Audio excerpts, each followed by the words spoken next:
lot of people miss them. The endocrine system. The endocrine system is one of the most important systems in the body, and as far as medicine's concerned, it's becoming a bigger problem. Certainly diabetes mellitus.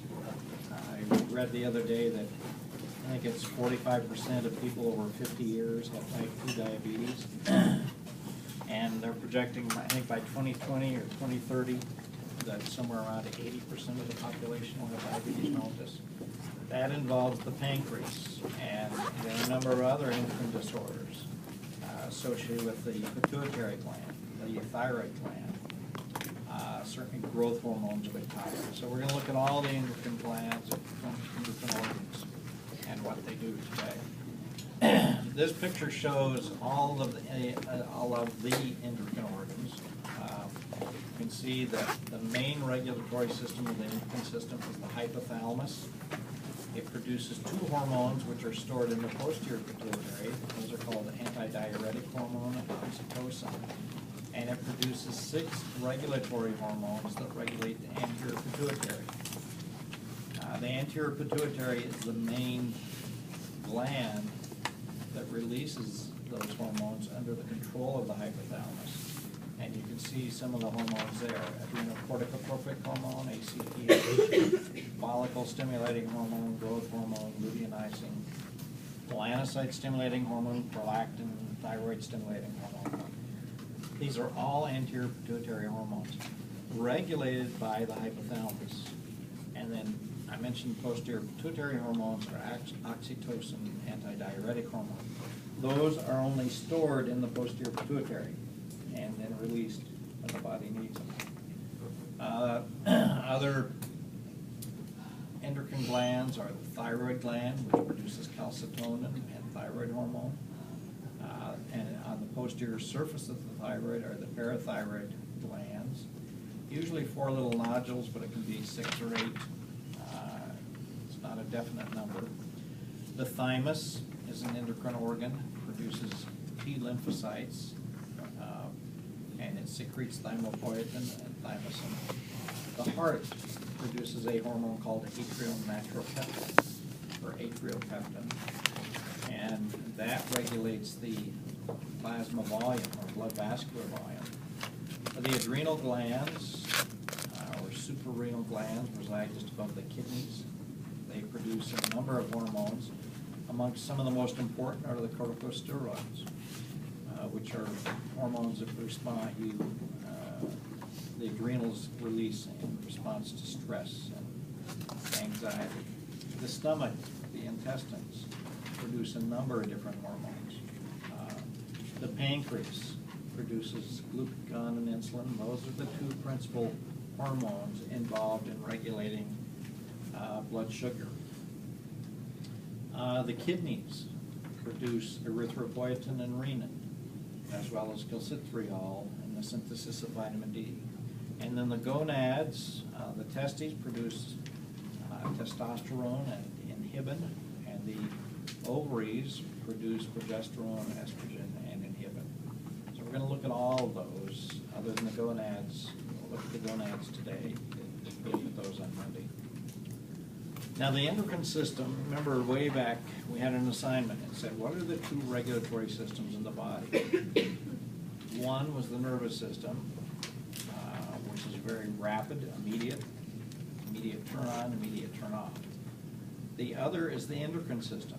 In many respects they're similar, and yet in many respects they're different. If we look at the endocrine system, its substances are called hormones. They are produced in specialized cells that are released directly into the bloodstream. How's that different from an exocrine gland? Exocrine is released in ducts. Exocrine hormones into a lumen or into ducts. Yeah, exocrine glands don't produce hormones though. No. They produce a substance. Saliva, sweat, any of those, mucus are substances. Those are not hormones. A hormone is a substance produced by an endocrine gland and is released directly into the blood. And as this cartoon shows here, you can see these little blue dots coming from these endocrine cells. They're released into the blood. Now, most of them will attach to a specific transporter in the blood, a protein, oftentimes albumin, or they may have their own transporter molecules, and they are carried into the tissues. And if the tissues have the specific receptor for that hormone, it will bind to it and bring about its action. If there are no receptors, there's not going to be any effect of that hormone on that particular tissue. The nervous system receives nerve impulses. Nerve impulses are generated, they are transmitted down the axon, and they release a neurotransmitter. And some neurotransmitters are referred to as neurohormones. Can anybody think of two neurohormones we've talked about? Epinephrine, norepinephrine. They are released from the adrenal medulla, and they circulate in the blood to act on specific cells in the periphery. But in the nervous system, they act as neurotransmitters because they act on specific receptors on the postsynaptic membrane or on the membrane of the tissue they're acting on. So certainly nervous system transmission is much more rapid. It's sudden onset, sudden decline or stop. Rapid onset, rapid decline.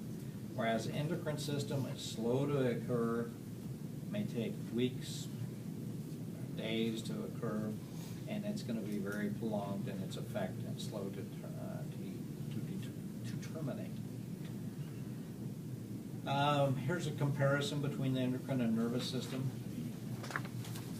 And you can see the comparisons between the two. All right, now, as far as the endocrine system is concerned, it works primarily by what is called a negative feedback mechanism, or negative feedback loop.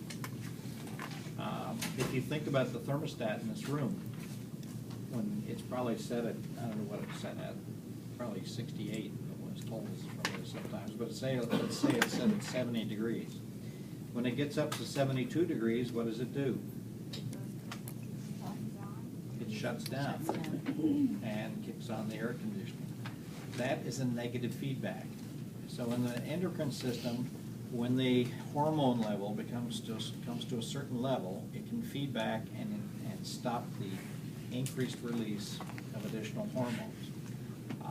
There are a couple examples of positive feedback that we'll look at, but the majority of the endocrine effects are by way of negative feedback mechanism, or the control anyway.